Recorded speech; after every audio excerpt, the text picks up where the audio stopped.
ಟ್ರಾನ್ಸ್ ತಿದ್ದುಪಡಿ ಮಸೂದೆ 2026 ಕರಾಳ ಮುಖ. ನಮಸ್ಕಾರ ಸ್ನೇಹಿತರೆ, ಫಸ್ಟ್ ಕನ್ನಡಕ್ಕೆ ಸ್ವಾಗತ. ಇದು ಸುದ್ದಿ ಅಂದರೆ.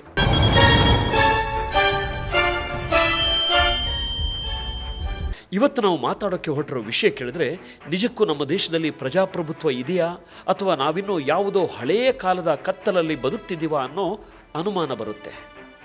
ಮಾರ್ಚ್ 24, 2026 ನಮ್ಮ ಸಂಸತ್ನಲ್ಲಿ ಒಂದು ಬಿಲ್ ಪಾಸ್ ಆಯಿತು. ಆ ಬಿಲ್ನ ಹೆಸರು ಟ್ರಾನ್ಸ್ಜೆಂಡರ್ ವ್ಯಕ್ತಿಗಳ ಹಕ್ಕುಗಳ ಸಂರಕ್ಷಣೆ ತಿದ್ದುಪಡಿ ಮಸೂದೆ 2026. ಹೆಸರು ಕೇಳಿದ್ರೆ ವಾಹ್, ಸರ್ಕಾರ LGBTQ ಸಮುದಾಯದ ರಕ್ಷಣೆಗೆ ಏನೋ ದೊಡ್ಡ ಹೆಜ್ಜೆ ಇಟ್ಟಿದೆ ಅಂತ ಅನ್ಸುತ್ತೆ ಅಲ್ವಾ? ಬಟ್ ಟ್ರಸ್ಟ್ ಮೀ, ಈ ಕಾಯ್ದೆಯ ಒಳಗೆ ಹೊಕ್ಕು ನೋಡಿದ್ರೆ ಶಾಕ್ ಆಗ್ತೀರಾ. ವಿರೋಧ ಪಕ್ಷಗಳು ಸಭಾತ್ಯಾಗ ಮಾಡಿದರೂ ಬರೀ ಧ್ವನಿಮತದ ಮೂಲಕ ಆಡಳಿತ ಪಕ್ಷ ಈ ಬಿಲ್ಲನ್ನು ತರಾತುರಿಯಲ್ಲಿ ಪಾಸ್ ಮಾಡಿದೆ. ಯಾರ ರಕ್ಷಣೆಗಾಗಿ ಈ ಬಿಲ್ ತರ್ತಿದ್ದೀವಿ ಅಂತ ಸರ್ಕಾರ ಹೇಳ್ತಿದೆಯೋ ಆ ಇಡೀ ಸಮುದಾಯವೇ ಇವತ್ತು ರಸ್ತೆಗಿಳಿದು ಕಣ್ಣೀರು ಹಾಕೋ, ಆಕ್ರೋಶ ಹೊರಹಾಕೋ ಪರಿಸ್ಥಿತಿ ನಿರ್ಮಾಣವಾಗಿದೆ.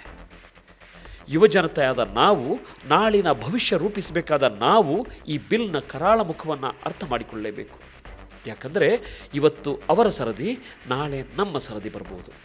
ಬನ್ನಿ, ಈ ಕರಾಳ ಶಾಸನದ ಒಂದೊಂದು ಪುಟವನ್ನು ಬಿಡಿಸಿ ನೋಡೋಣ. ಎಲ್ಲಿಯೂ ಸ್ಕಿಪ್ ಮಾಡಬೇಡಿ.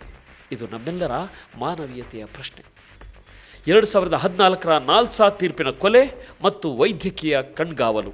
2014 ನಮ್ಮ ಸುಪ್ರೀಂ ಕೋರ್ಟ್ ನಾಲ್ಸಾ ಅನ್ನೋ ಒಂದು ಐತಿಹಾಸಿಕ ತೀರ್ಪು ಕೊಟ್ಟಿತ್ತು.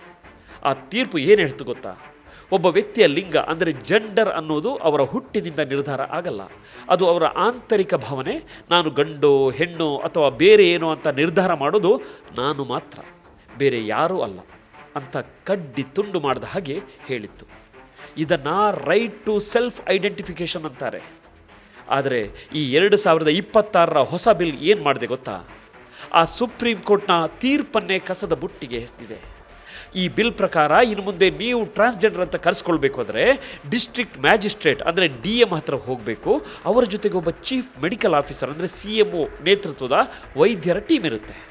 ಆ ಮೆಡಿಕಲ್ ಬೋರ್ಡ್ ಮುಂದೆ ಒಬ್ಬ ಟ್ರಾನ್ಸ್ ವ್ಯಕ್ತಿ ನಿಂತು ತನ್ನ ದೇಹವನ್ನು ತೋರಿಸಿ, ನೋಡಿ ನಾನು ಟ್ರಾನ್ಸ್ಜೆಂಡರ್ ಅಂತ ಸರ್ಟಿಫಿಕೇಟ್ ತಗೋಬೇಕು ಅನ್ನೋದು ಈ ಬಿಲ್ನ ಮೂಲ ಉದ್ದೇಶ.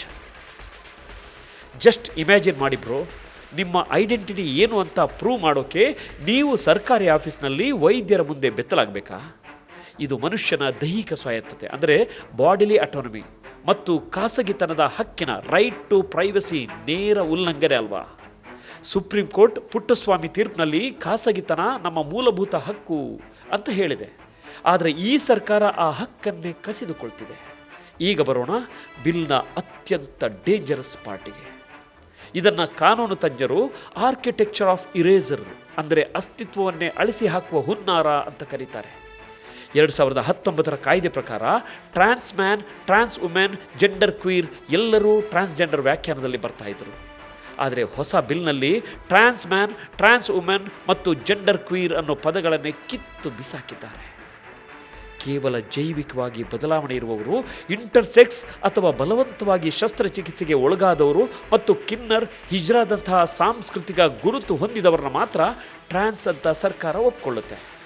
ಅಷ್ಟೇ ಅಲ್ಲ, ಲೈಂಗಿಕ ಒಲವು ಅಂದರೆ ಸೆಕ್ಷುವಲ್ ಓರಿಯೆಂಟೇಷನ್ ಬೇರೆ ಇರುವವರನ್ನು ಈ ವ್ಯಾಖ್ಯಾನದಿಂದ ಕಟ್ಟುನಿಟ್ಟಾಗಿ ಹೊರಗಿಡಲಾಗಿದೆ. ಇವು ಮಸೂದೆಯ ಸ್ಪಷ್ಟ ನಿಯಮಗಳು. ಇದರ ಅರ್ಥ ಏನು ಗೊತ್ತಾ? ಸರ್ಜರಿ ಮಾಡಿಸ್ಕೊಳ್ಳೋಕೆ ಲಕ್ಷಾಂತರ ರೂಪಾಯಿ ದುಡ್ಡಿಲ್ಲದ ಬಡ, ದಲಿತ, ಬಹುಜನ ಟ್ರಾನ್ಸ್ ವ್ಯಕ್ತಿಗಳು ಇನ್ಮುಂದೆ ಕಾನೂನಿನ ಕಣ್ಣಲ್ಲಿ ಅದೃಶ್ಯ ಆಗ್ತಾರೆ. ಅವರು ಈ ದೇಶದ ಪ್ರಜೆಗಳೇ ಅಲ್ಲ ಅನ್ನೋ ರೇಂಜಿಗೆ ಕಡೆಗಣಿಸಲ್ಪಡ್ತಾರೆ. ಅಕಸ್ಮಾತ್ ಯಾರೋ ಒಬ್ಬ ಟ್ರಾನ್ಸ್ ವ್ಯಕ್ತಿ ಮದುವೆ ಆಗಿದ್ದರೆ ಈ ಹೊಸ ಬಿಲ್ ಅವರ ಹಳೆಯ ಸರ್ಟಿಫಿಕೇಟನ್ನೇ ಕ್ಯಾನ್ಸಲ್ ಮಾಡಿದರೆ ಅವರ ಮದುವೆಯ ಗತಿ ಏನು? ಅವರ ಬದುಕಿನ ಗತಿ ಏನು?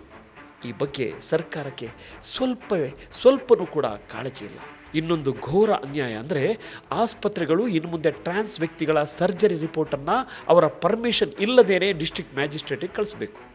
ಇದು 2017 ಮಾನಸಿಕ ಆರೋಗ್ಯ ಕಾಯ್ದೆಯ ಸೆಕ್ಷನ್ 23 ಸ್ಪಷ್ಟ ಉಲ್ಲಂಘನೆ. ರೋಗಿಯ ಗೌಪ್ಯತೆಯನ್ನು ಕಾಪಾಡುವ ಹಕ್ಕನ್ನೇ ಈ ಬಿಲ್ ಬಲಿ ಕೊಡುತ್ತಿದೆ ಅನ್ನೋದು ಆಧಾರ. ಇದು 2017 ಮಾನಸಿಕ ಆರೋಗ್ಯ ಕಾಯ್ದೆಯ ಸೆಕ್ಷನ್ 23 ಸ್ಪಷ್ಟ ಉಲ್ಲಂಘನೆ. ರೋಗಿಯ ಗೌಪ್ಯತೆಯನ್ನು ಕಾಪಾಡುವ ಹಕ್ಕನ್ನೇ ಈ ಬಿಲ್ ಬಲಿ ಕೊಡುತ್ತಿದೆ ಅನ್ನೋದಕ್ಕೆ ಆಧಾರ ಎಲ್ಲಿದೆ? ಯಾಕೆ ಈ ಸಮುದಾಯದ ಮೇಲೆ ಮಾತ್ರ ಈ ಸರ್ಕಾರದ ಇಂಥ ಕಣ್ಗಾವಲು? ಮಾರ್ಚ್ 11, 2026 ದತ್ತಾಂಶದ ಪ್ರಕಾರ ಈಗಾಗಲೇ 5566 ಅರ್ಜಿಗಳನ್ನು ರಿಜೆಕ್ಟ್ ಮಾಡಲಾಗಿದೆ. ರಿಜೆಕ್ಟ್ ಆದರೆ ಅಪೀಲ್ ಹೋಗೋಕ್ಕೆ ಒಂದು ಸಣ್ಣ ದಾರಿಯನ್ನು ಬಿಲ್ನಲ್ಲಿ ಕೊಟ್ಟಿಲ್ಲ. ಅಂದರೆ ಅಧಿಕಾರಿ ಹೇಳಿದ್ದೇ ಫೈನಲ್. ಇದು ಎಂಥ ನ್ಯಾಯ? ಸೆಕ್ಷನ್ 18 ಕ್ರಿಮಿನಲ್ ಆಗುತ್ತಿರುವ ಮಾನವೀಯತೆ. ಸ್ನೇಹಿತರೆ, ಇಷ್ಟೆಲ್ಲ ಕೇಳಿ ನಿಮಗೆ ಸಿಟ್ಟು ಬರ್ತಿರ್ಬೋದು. ಆದರೆ ಈಗ ಹೇಳ್ತಿರೋ ಈ ಸೆಕ್ಷನ್ 18ರ ಬಗ್ಗೆ ಕೇಳಿದರೆ ನಿಮ್ಮ ರಕ್ತ ಕುದಿಯುತ್ತೆ. ಈ ಬಿಲ್ ಟ್ರಾನ್ಸ್ ಸಮುದಾಯವನ್ನು ರಕ್ಷಿಸೋ ಬದಲು ಅವರನ್ನೇ ಕ್ರಿಮಿನಲ್ಗಳನ್ನಾಗಿ ಮಾಡಿದೆ. ಟ್ರಾನ್ಸ್ ಸಮುದಾಯದ ಯುವಕ ಯುವತಿಯರು ಮನೆಯಲ್ಲಿ ದೌರ್ಜನ್ಯ ತಾಳಲಾರದೆ ಹೊರಬಂದಾಗ ಅವರಿಗೆ ಆಶ್ರಯ ಕೊಡೋದು ಹಿಜ್ರಾ ಘರಾನಗಳು, NGOಗಳು ಅಥವಾ ಅವರು ಆಯ್ದುಕೊಂಡ ಚೂಸನ್ ಫ್ಯಾಮಿಲಿ. ಆದರೆ ಹೊಸ ಬಿಲ್ ಪ್ರಕಾರ ಯಾರಾದರೂ ಪ್ರೇರೇಪಣೆ ಅಂದರೆ ಅಲ್ಯೂರ್ಮೆಂಟ್ ಅಥವಾ ಆಕರ್ಷಣೆ ಮಾಡಿ ಅವರನ್ನು ಟ್ರಾನ್ಸ್ ತರಹ ಉಡುಗೆ ತೊಡಲು ಹೇಳಿದರೆ ಅದು ಕ್ರಿಮಿನಲ್ ಅಪರಾಧ. ಒಬ್ಬ ಹಿರಿಯ ಟ್ರಾನ್ಸ್ ಗುರು ಕಷ್ಟದಲ್ಲಿರೋ ಕಿರಿಯ ಟ್ರಾನ್ಸ್ ವ್ಯಕ್ತಿಗೆ ಆಶ್ರಯ ಕೊಟ್ಟು ಬೆಂಬಲಿಸಿದರೆ ಪೊಲೀಸರು ಇದನ್ನು ಪ್ರೇರೇಪಣೆ ಅಂತ ಕೇಸ್ ಹಾಕಿ ಜೀವನ ಪೂರ್ತಿ ಜೈಲಿಗೆ ಹಾಕ್ಬೋದು. ಅಂದರೆ ಬೆಂಬಲ ಕೊಡೋ NGOಗಳು ಜೊತೆಗಿರೋ ಸ್ನೇಹಿತರು ಎಲ್ಲರ ಮೇಲೂ ತೂಗುಗತ್ತಿ. ಇನ್ನೊಂದು ತಮಾಷೆ ನೋಡಿ, ಈ ಬಿಲ್ನಲ್ಲಿರೋ ಶಿಕ್ಷೆಗಳಿಗೂ ನಮ್ಮ ಸಾಮಾನ್ಯ ಭಾರತೀಯ ನ್ಯಾಯ ಸಂಹಿತೆ ಅಂದರೆ BNS ಯಲ್ಲಿರೋ ಶಿಕ್ಷೆಗಳಿಗೂ ಅಜಗಜಾಂತರ ವ್ಯತ್ಯಾಸ ಇದೆ. ಟ್ರಾನ್ಸ್ ವ್ಯಕ್ತಿಯನ್ನು ಬಲವಂತವಾಗಿ ಜೀತಕ್ಕೆ ತಳ್ಳಿದರೆ ಬರೀ 6 ತಿಂಗಳಿಂದ 2 ವರ್ಷ ಜೈಲು. ಆದರೆ ವಯಸ್ಕರನ್ನು ಬಲವಂತವಾಗಿ ಟ್ರಾನ್ಸ್ ಆಗಿ ಬಿಂಬಿಸಲು ಅಪಹರಿಸಿದರೆ 10 ವರ್ಷದಿಂದ ಜೀವಾವಧಿ ಶಿಕ್ಷೆ. ಇದು ನೋಡೋಕ್ಕೆ ರಕ್ಷಣೆ ತರಹ ಕಂಡರೂ ಇದರ ಹಿಂದಿರೋ ಅಜೆಂಡಾ ಸ್ಪಷ್ಟ. ಟ್ರಾನ್ಸ್ ಸಮುದಾಯದವರೇ ಮಕ್ಕಳನ್ನು, ಯುವಜನರನ್ನು ಎತ್ಕೊಂಡು ಹೋಗ್ತಾರೆ ಅನ್ನೋ ಸಮಾಜದ ತಪ್ಪು ಕಲ್ಪನೆಗೆ ಸರ್ಕಾರವೇ ಕಾನೂನಿನ ಮೊಹರು ಒತ್ತುತ್ತಿದೆ ಅನ್ನೋದು ಕಾನೂನು ತಜ್ಞರ ಅಭಿಪ್ರಾಯ. ಬೀದಿಗಿಳಿದ ಆಕ್ರೋಶ, ಭಾರತದಾದ್ಯಂತ ದಂಗೆ. ಇಷ್ಟೆಲ್ಲ ಅನ್ಯಾಯ ಆದಾಗ ಯಾರಾದರೂ ಸುಮ್ಮನೆ ಇರ್ತಾರಾ ಹೇಳಿ? ಇಡೀ ದೇಶಾದ್ಯಂತ ಟ್ರಾನ್ಸ್ ಸಮುದಾಯ, ವಿದ್ಯಾರ್ಥಿ ಸಂಘಟನೆಗಳು, ಯುವಜನರು ಬೀದಿಗಿಳಿದು ಹೋರಾಟ ಮಾಡ್ತಿದ್ದಾರೆ. ದೆಹಲಿಯ Jantar Mantar, press club of ಇಂಡಿಯಾದಲ್ಲಿ ಬೃಹತ್ ಪ್ರತಿಭಟನೆಗಳು ನಡೆದಿವೆ. ನಮ್ಮ ಕರ್ನಾಟಕದಲ್ಲೂ ಇದರ ಕಾವು ಜೋರಾಗಿದೆ. ಬೆಂಗಳೂರಿನ ಫ್ರೀಡಂ ಪಾರ್ಕ್, ಕೋಲಾರ, ಬಳ್ಳಾರಿ, ಬೆಳಗಾವಿ ಸೇರಿ 18 ಜಿಲ್ಲೆಗಳಲ್ಲಿ ಕ್ಯಾಂಡಲ್ ಲೈಟ್ ಪ್ರತಿಭಟನೆ ನಡೆದಿದೆ. ಕರ್ನಾಟಕದ ಹೆಮ್ಮೆಯ ಟ್ರಾನ್ಸ್ ಆಕ್ಟಿವಿಸ್ಟ್, ರಾಜ್ಯೋತ್ಸವ ಪ್ರಶಸ್ತಿ ಪುರಸ್ಕೃತೆ ಅಕೈ ಪದ್ಮಶಾಲಿ ಅವರು ಪ್ರಧಾನಿ ಮೋದಿ ಅವರಿಗೆ ನೇರವಾಗಿ ಒಂದು ಓಪನ್ ಲೆಟರ್ ಬರೆದಿದ್ದಾರೆ. ಈ ಬಿಲ್ ಅತ್ಯಂತ ಹಿಂಜರಿತದ, ಹೊರಗಿಡುವ ಅಂದರೆ ಎಕ್ಸ್ಕ್ಲೂಷನರಿ ಮಸೂದೆ. 21ನೇ ಶತಮಾನದಲ್ಲಿ ನಾವೆಲ್ಲರೂ ಮುಂದೆ ಸಾಗಬೇಕಿರುವಾಗ ಈ ಸರ್ಕಾರ ನಮ್ಮನ್ನು ಮತ್ತೆ ಅಪರಾಧಿಗಳ ಸ್ಥಾನದಲ್ಲಿ ನಿಲ್ಲಿಸುತ್ತಿದೆ ಅಂತ ಅವರು ಕಟುವಾಗಿ ಟೀಕಿಸಿದ್ದಾರೆ. ಚೆನ್ನೈ, ಪುಣೆ, ಗೋವಾದಲ್ಲೂ ಆಕ್ರೋಶ ಭುಗಿಲೆದ್ದಿದೆ. ಕೆಲವರು ಹೇಳ್ತಾರೆ ಇದು ಪಾಶ್ಚಿಮಾತ್ಯರ ಸಂಸ್ಕೃತಿ, ನಾವದನ್ನು ಬ್ಯಾನ್ ಮಾಡ್ತಿದ್ದೀವಿ ಅಂತ. ಇದಕ್ಕೆ LGBTQ ಹಕ್ಕುಗಳ ಹೋರಾಟಗಾರ ಹರೀಶ್ ಅಯ್ಯರ್ ಅವರು ಕೊಟ್ಟಿರೋ ತಿರುಗೇಟು ಸೂಪರ್ ಆಗಿದೆ. ನಾವು ಪಾಶ್ಚಿಮಾತ್ಯರನ್ನು ಅನುಕರಣೆ ಮಾಡ್ತಿಲ್ಲ, ಸರ್ಕಾರ ಮಾಡ್ತಿದೆ. ಅಮೆರಿಕದಲ್ಲಿ ಟ್ರಂಪ್ ಆಡಳಿತ ಹೇಗೆ ಟ್ರಾನ್ಸ್ ವಿರೋಧಿ ಕಾನೂನು ತರ್ತಿದೆಯೋ ನಮ್ಮ ಸರ್ಕಾರ ಅದನ್ನೇ ಕಾಪಿ ಮಾಡ್ತಿದೆ. ಪ್ರಧಾನಿ ಮೋದಿಯವರು ಟ್ರಂಪ್ರನ್ನಲ್ಲ, ನಮ್ಮ ಸುಪ್ರೀಂ ಕೋರ್ಟ್ ಕೊಟ್ಟ ನಾಲ್ಸಾ ತೀರ್ಪನ್ನು ಫಾಲೋ ಮಾಡಬೇಕು ಅಂತ ಸರಿಯಾಗಿ ಬೆಂಡೆತ್ತಿದ್ದಾರೆ. ಲೋಕಸಭೆಯಲ್ಲಿ ಸಂಖ್ಯಾಬಲ ಇದೆ ಅಂತ ವಿರೋಧ ಪಕ್ಷಗಳ ವಾಕೌಟ್ ನಡುವೆಯೂ ಸರ್ಕಾರ ಬಿಲ್ ಪಾಸ್ ಮಾಡಿರಬಹುದು. ಆದರೆ ಆಟ ಇನ್ನೂ ಮುಗಿದಿಲ್ಲ ಗೆಳೆಯರೆ. ನಮ್ಮ ಸಂವಿಧಾನ ಇವರ ಸೊಕ್ಕಿಗಿಂತ 100 ಪಟ್ಟು ಬಲಿಷ್ಠವಾಗಿದೆ. ಈಗಾಗಲೇ ಹೋರಾಟಗಾರರು ಸುಪ್ರೀಂ ಕೋರ್ಟ್ ಕದ ತಟ್ಟಲಿಕ್ಕೆ ಸಿದ್ಧರಾಗಿದ್ದಾರೆ.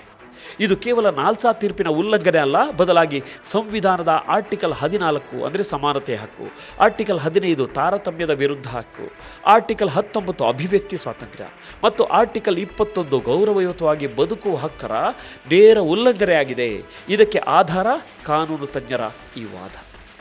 ನವತೇಜ್ ಸಿಂಗ್ ಜೋಹರ್ ಕೇಸ್ ಆಗಿರಬಹುದು, ಇತ್ತೀಚಿನ ಜೇನ್ ಕೌಶಿಕ್ ಕೇಸ್ ಆಗಿರಬಹುದು, ಈ ಎಲ್ಲ ತೀರ್ಪುಗಳು ಲಿಂಗ ಗುರುತು ವ್ಯಕ್ತಿಯ ಖಾಸಗಿ ಹಕ್ಕು ಅಂತ ಸಾರಿವೆ.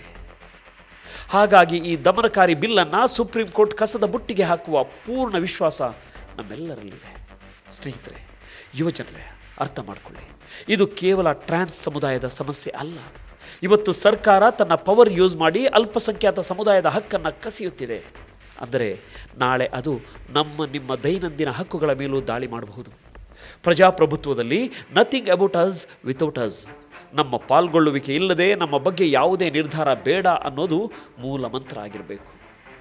ಒಂದು ಜೀವಕ್ಕೆ ನೀನು ಯಾರು ಅಂತ ಡಿಸೈಡ್ ಮಾಡೋ ಹಕ್ಕು ಆ ಜೀವಕ್ಕೆ ಮಾತ್ರ ಇರುತ್ತೆ, ಯಾವುದೋ ಸರ್ಕಾರಿ ಆಫೀಸ್ಗೆ ಅಲ್ಲ. ಈ ಬಿಲ್ ವಾಪಸ್ ಪಡೆಯುವವರೆಗೂ ನಮ್ಮ ದನಿ ನಿಲ್ಲಬಾರದು. ಈ ವಿಡಿಯೋನ ಪ್ರತಿಯೊಬ್ಬರಿಗೂ ಶೇರ್ ಮಾಡಿ. ಜಾಗೃತಿ ಮೂಡಿಸಿ ಅನ್ಯಾಯದ ವಿರುದ್ಧ ದನಿ ಎತ್ತೋಣ. ಯಾಕಂದರೆ ಇದು ಕೇವಲ ಸುದ್ದಿ ಅಲ್ಲ, ಇದೊಂದು ಚಳುವಳಿ. ನೋಡ್ತಾ ಇರಿ ಫಸ್ಟ್ ಕನ್ನಡ. ಆಗೋದಲ್ಲ ಒಳ್ಳೆಯದಕ್ಕೆ. ನಮಸ್ಕಾರ.